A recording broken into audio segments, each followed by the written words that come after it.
A very good morning and welcome back to your own channel. I am Dr. Alok Purohit, your health coach. आज इस episode से पहले एक छोटा सा रिकैप आपके लिए। हमने सबसे पहले आज से करीबन 8 एपिसोड्स पहले आपके साथ बात करना शुरू किया था मेटाबॉलिक डिसफंक्शन के बारे में और उसके अंदर आने वाले उन 5 अलग अलग डिजीज कंडीशंस के बारे में जो मिलकर इस क्लस्टर को बनाते हैं। और इस वक्त हम बात कर रहे हैं आपसे उसके आखिरी डिजीज कंडीशन के ऊपर जिसको हम कहते हैं डायबिटीज़। डायबिटीज़ में हमने अपने पिछले एपिसोड में टाइप 1 की बात की थी और उससे पहले टाइप 2 की बात की थी। उसकी वजह ये थी कि आप शायद इससे इन दोनों के बीच में बहुत क्लियरली डिफरेंशिएट कर पाएंगे या भेद कर पाएंगे। आप आसानी से समझ पाएंगे कि इन दोनों में क्या फ़र्क होता है। और ज़्यादातर बात, लगभग 90% बात, जब तक कि हम बहुत स्पेसिफिक टाइप 1 के बारे में नहीं होते हैं तब तक हम बाय डिफ़ॉल्ट टाइप 2 के बारे में बात कर रहे हैं, क्योंकि हम टाइप 2 में मैनेजमेंट और इवन रिवर्सल के बारे में भी बात करेंगे, जबकि टाइप 1 में रिवर्सल की संभावनाएं अब तक पाई नहीं जा सकी हैं। आज हम आपसे इस एपिसोड में बात करेंगे उन नॉर्मल रेंजेस की जिनको अगर आप एक्सीड कर रहे हैं तो आप हमेशा ये सस्पेशन कर सकते हैं कि आप डायबिटिक हो सकते हैं और आपको इमीडिएटली उन रीडिंग्स का संज्ञान लेना चाहिए। And you must notice them and get yourself properly checked with your physician. American diabetes association के हिसाब से यदि आप 100 मिलीग्राम्स पर डेसीलीटर से नीचे हैं तो आप एक सामान्य हेल्दी इंडिविजुअल हो सकते हैं। 100 से 125 मिलीग्राम्स पर डेसीलीटर ये एक इंडिकेटर है कि आप इंसुलिन रेजिस्टेंट हो रहे हैं। आपका शरीर इस वक्त संघर्षरत है, लेकिन आपकी रीडिंग्स इतनी हाई नहीं है कि उसे आप डायबिटीज़ के अंतर्गत क्लासिफाई कर सकें। लेकिन अगर आप 125 से ऊपर जाते हैं तो वो एक threshold, science at least believes that उस थ्रेशोल्ड के ऊपर आप एक डायबिटिक रेंज में प्रवेश कर रहे हैं। आपके ब्लड ग्लूकोज के जो नंबर्स हैं वो आमतौर पर फास्टिंग ब्लड ग्लूकोज में गिने जाते हैं और मॉनिटरिंग के पॉइंट ऑफ व्यू से या आपकी इंसुलिन की एफिशिएंसी के पॉइंट ऑफ व्यू से उसको पोस्ट मील की रीडिंग्स में भी देखा जाता है। ये रीडिंग्स जो मैंने अभी आपके साथ शेयर की हैं, ये रीडिंग्स आमतौर पर फास्टिंग शुगर की रीडिंग्स होती हैं। अगर इन्हीं के मानक या इन्हीं के स्टैंडर्ड्स यदि आप पोस्ट मील में देखें, यानी खाना खाने के लगभग 2 घंटे बाद जो इसका स्टैंडर्ड मेजरमेंट है वो अगर 140 के अंदर आता है तो आप एक हेल्दी तरह से अपने फूड्स को प्रोसेस कर पा रहे हैं अपने अंदर, and your pancreas seems to be responding well to the food that you are eating. हमने अपने तीसरे एपिसोड में आपसे डिस्कस किया था कि डायबिटीज़ एक बड़ी डायनामिक डिजीज़ होती है। अब डायनामिक डिजीज़ होने का अर्थ है कि जो आप फास्टिंग ब्लड ग्लूकोज या पोस्ट मील ब्लड ग्लूकोज करते हैं उसमें बहुत सारे फैक्टर्स होते हैं जो आपकी रीडिंग्स को अफेक्ट कर सकते हैं, यानी आपका कार्बोहाइड्रेट का इंटेक, आपके स्ट्रेस हार्मोन्स, आपका पैनक्रियाटिक फंक्शन, आपका इंसुलिन रेजिस्टेंस वगैरह वगैरह। अब अगर हमको एक इसका लॉन्ग टर्म व्यू लेना हो एक लंबे डायग्नोसिस के लिए, तो हम आमतौर पर एक इंडिकेटर का इस्तेमाल करते हैं जिसका नाम है HbA1c, जिसको हम कहते हैं ग्लाइकेटेड हीमोग्लोबिन।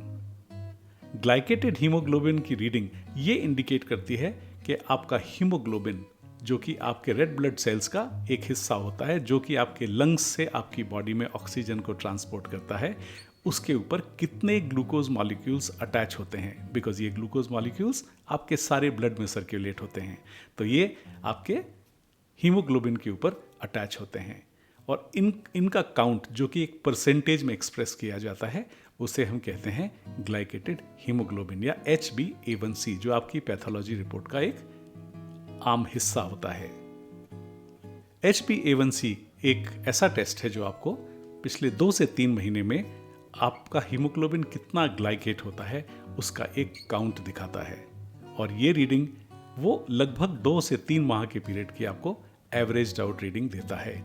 और इससे हमें ये अंदाज़ा लगता है कि हमने जो कल अपनी रीडिंग ली या परसों अपनी रीडिंग ली, क्या वो एक स्ट्रे रीडिंग थी या पिछले 2 या 3 महीनों में हमारा ब्लड शुगर का पैटर्न कुछ दिखाता है। और HbA1c shows us that pattern. वो उस पैटर्न को दर्शाता है कि पिछले 3 महीने में क्या हुआ। अगर आपको कल कोई रसगुल्ला खिला के अगर एक आपका टेस्ट कर देगा तो आपकी फास्टिंग की शुगर या पोस्ट मील की शुगर बढ़ी हुई आ सकती है। लेकिन अगर आप पिछले 3 महीनों में आप सामान्य रहे हैं तो कल की रीडिंग सिर्फ एक स्ट्रे रीडिंग है। HbA1c आपको एक लंबे रन का पर्सपेक्टिव देता है और आमतौर पर मेडिकेशन का डिसीजन या दवा लेने का डिसीजन HbA1c की रीडिंग पर लिया जाता है, ना कि फास्टिंग या पोस्ट मील की रीडिंग पर। अगर आप HbA1c की रीडिंग्स को देखें तो अगर आपकी रीडिंग 5.7 के आसपास या उससे नीचे है तो वो एक हेल्दी या अच्छे कंट्रोल की रीडिंग मानी जा सकती है। 5.7 से लगभग 6.4 तक आमतौर पर यह माना जाता है कि आप एक थोड़ा इंसुलिन रेजिस्टेंट जोन में हैं, और अगर 5.7 से लगभग 8 तक अगर आपका HbA1c आता है तो उसको एक रीजनेबल कंट्रोल माना जाता है। और रीजनेबल कंट्रोल का बेसिकली उसका अर्थ यह है कि आप ऐसे लेवल्स को मेंटेन कर रहे हैं जो थोड़े से आउट ऑफ कंट्रोल हैं, लेकिन इतने ज़्यादा नहीं है कि आप उसके बहुत सारे दुष्परिणाम आपके ऊपर इमीडिएटली दिखें।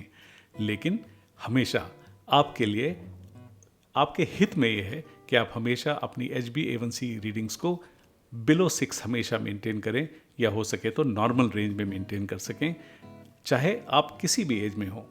चाहे आप डाइट से करें या लाइफस्टाइल से करें या मेडिकेशन से करें, ये निर्णय आपका है और आपके फिजिशियन का है। लेकिन नॉर्मल रेंज में HbA1c को मेंटेन करना आपको लॉन्ग टर्म हेल्थ पर बहुत अच्छे रिपरकशंस दे सकता है। अब ये रेंजेस वैसे अगर आप देखें, ये सारे नंबर्स बिलो 100, 125, 140 एंड अबव, ये सारे नंबर कहीं ना कहीं किसी एक मेटा डेटा के ऊपर से निकाले गए हैं। बहुत सारे लोगों के ऊपर ये नंबर्स को स्टैटिस्टिकली एवरेज आउट किया गया है। तो इनमें कोई कुदरती बाउंड्रीज नहीं है। अगर कोई 102 आता है तो इसका मतलब वो नहीं कि प्री डायबिटिक हो गया, या किसी की रीडिंग 126 आ गई तो एसेंशियली वो डायबिटिक हो गया, या किसी का HbA1c 5.9 आ गया तो वो बहुत सीरियस कंडीशन हो गई। ये सब मानव निर्मित रीडिंग्स हैं। These are all created by basically data. So there are thousands and thousands of people who have been researched on this, और उस नंबर में से एक स्टैटिस्टिकल एवरेज के ऊपर ये आधारित नंबर्स हैं। लेकिन आमतौर पर इनको एक गाइडलाइन मानकर चला जाता है, और हमें अपने हित में हमेशा ये बात ध्यान में रखनी है कि हम कभी भी उन रीडिंग्स के थ्रेशोल्ड को क्रॉस ना करें, चाहे उनको हम गुड कंट्रोल कहते हों। ये ज़रूरी नहीं कि हमको 8 तक जाना है और तब हमें सोचना है कि अब तक तो हम ठीक हैं, और 8 के ऊपर जाने के बाद ही हमें अपनी चिंता शुरू करनी है। अब अगर आप उसी लॉजिक पर वापस चलें कि डायबिटीज़ एक बहुत ही डायनेमिक डिजीज़ है, तो जब भी आप पैथोलॉजी का कोई भी टेस्ट कराते हैं तो उसमें आपका जो ब्लड वर्क होता है, ब्लड वर्क में जो सैंपल्स लिए जाते हैं, उसमें HbA1c या आपकी शुगर्स अगर आप मेंटेन करते हैं तो वो कई चीज़ों से अफेक्ट होती हैं। उसका पहला कारण हो सकता है एनीमिया। दूसरा कारण हो सकता है यदि आप किसी समय अस्वस्थ हैं, आपकी तबीयत ठीक नहीं है। तीसरा कारण हो सकता है आप कोई स्टेरॉइड्स वगैरह ले रहे हैं। उसका चौथा कारण हो सकता है स्ट्रेस या डिप्रेशन। और पांचवा कारण हो सकता है यदि आप पिछले कुछ दिनों में किसी ऐसे फेज से गुजरे हैं जहां आपकी लाइफस्टाइल में एक बहुत बड़ा परिवर्तन आया है। जैसे आप बहुत लंबी जर्नीज आपने की हैं, किसी टेम्परेरी फेज में आपने कुछ समय आपने शायद ओवर कंजम्पशन ऑफ अल्कोहल या स्मोकिंग कभी किया है, कोई भी ऐसे लाइफस्टाइल फैक्टर्स, या आपने ईटिंग थोड़ा स्ट्रेस ईटिंग की है किसी ऐसे तनाव के फेज में गुजरते हुए, तो आपके HbA1c के नंबर्स कभी कभी डिस्टॉर्ट भी हो सकते हैं। हो सकता है कि वो रियलिस्टिक रीडिंग्स ना हो। तो HbA1c की रीडिंग्स कराने से पहले यदि आप अपने एक नॉर्मल हेल्थ के फेज में अगर HbA1c कराएं तो वो आपकी रीडिंग्स को एक बहुत अच्छे तरह से इंडिकेट कर सकता है कि आपकी हेल्थ का उस समय स्टेटस क्या है। HbA1c के अलावा एक बहुत इंपॉर्टेंट नया डेवलपमेंट है, बिकॉज अभी हालांकि स्पेशली इंडिया में अभी बहुत तेज़ी से ये चलन में नहीं आया because of cost constraints, the volumes are not very high, लेकिन अब ये पॉसिबल है कि आप कंटिन्यूस ग्लूकोज मॉनिटरिंग कर सकें। मैंने आपसे अभी कहा था कि फास्टिंग या पोस्ट मील की शुगर एक इंसिडेंटल शुगर का नंबर होता है कि उस मोमेंट पर आपकी शुगर का नंबर क्या है, लेकिन अगर आपके पास कोई ऐसा तरीका हो जिससे आप ये जान सकें कि पिछले 24 घंटों में किस घंटे में या किस मिनट में आपकी रीडिंग किस जगह पर थी और क्या खाने के बाद थी, कितनी दवा के बाद थी, वो करना पॉसिबल है। And that we call that continuous glucose monitoring. CGM के मीटर्स अब इंडिया में अवेलेबल हैं और लोग उसको अपनी बाह के ऊपर लगाकर अपने मोबाइल फ़ोन से उसका डेटा डाउनलोड कर सकते हैं और बार बार उसमें आपको नीडल से पिंच करने की आवश्यकता भी नहीं होती, ब्लड ड्रॉ करने की भी आपको आवश्यकता नहीं पड़ती है। कंटिन्यूस ग्लूकोज मॉनिटर्स ने एक चीज़ को इनेबल कर दिया है कि अब आप चाहें तो टाइम इन रेंज कैलकुलेट कर सकते हैं। यानी अगर आप 24 घंटे का पीरियड लें, उस 24 घंटे में आप कितने समय अपनी डायबिटीज़ की नॉर्मल रीडिंग्स के रेंज में रहते हैं, और ये रेंज यदि 70% या उससे ऊपर है तो आप एक बहुत अच्छी हेल्दी रेंज में कहे जा सकते हैं, क्योंकि मिनट दर मिनट किसी के लिए भी ग्लूकोज को कंट्रोल करना संभव नहीं होता है। जिन नॉर्मल रेंजेस के बारे में हमने आपसे अभी बात की, यदि आप उन रेंजेस को देखें तो अगर पिछले 24 घंटों में यदि आप उनमें से लगभग 70% आवर्स विच मीन्स अबाउट 17 से 18 घंटे यदि आप नॉर्मल रेंजेस मेंटेन कर रहे हैं तो वो एक अच्छा संकेत है, which means it's a very healthy sign that you are in a very very safe range. तो अब आप टाइम इन रेंज को एक नया पैरामीटर मान सकते हैं HbA1c के अलावा। HbA1c बहुत रेलेवेंट था, आज भी है, लेकिन CGMs के आने से पहले HbA1c को हमेशा एक बहुत एक स्ट्रॉन्ग इंडिकेटर माना जाता था। CGM आने के बाद अब हमारे पास और भी ज़्यादा रेडिली अवेलेबल डेटा है विच इज़ वेरी कॉन्करेंट। आप उसको जब चाहें तब चेक कर सकते हैं। आप किसी मेडिसिन का असर देखने के लिए 2 घंटे बाद चेक कर सकते हैं। आपको बार बार पिंच करने की ज़रूरत नहीं होती, वगैरह वगैरह। काफ़ी सारा ईज़ ऑफ यूज़ भी है उसमें। एक बार अगर आप लगाते हैं तो लगभग 14 से 15 दिन आपका एक अटैचमेंट काम करता है और उस अटैचमेंट को आप बदल सकते हैं। हालांकि currently they are not very very cheap so to say, but over a period of time technology becomes cheaper. आज नहीं तो कल, कुछ महीनों, कुछ 1 आध साल में शायद इन इक्विपमेंट्स की कॉस्ट भी धीरे धीरे नीचे आ जाएगी, तब ये आपके बहुत आसानी से पहुंच में होंगे।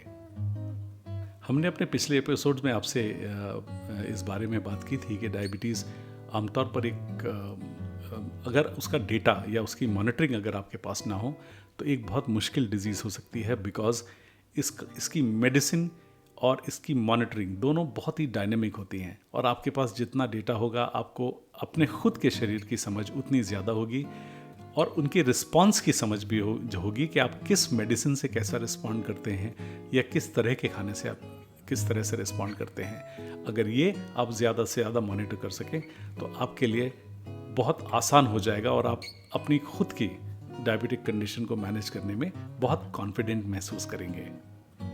आज इस एपिसोड में हम यहीं तक बात करेंगे। इसके बाद हम अगले एपिसोड में आगे बढ़ेंगे और उन सारे फैक्टर्स की बात करेंगे जो आप रोज़ाना अपनी लाइफ में इनकाउंटर करते हैं एक डायबिटिक होने के नाते। और यदि आप डायबिटिक नहीं हैं, जो कि एक बहुत खुशी की बात है, लेकिन आगे के लिए अगर आप कुछ और जानना चाहें ताकि आप अपने फ्रेंड्स, अपनी फैमिली में किसी और के लिए ये समझ विकसित कर सकें कि अगर समय आए तो आप उनकी मदद कैसे कर सकें। Thank you very much for your precious time.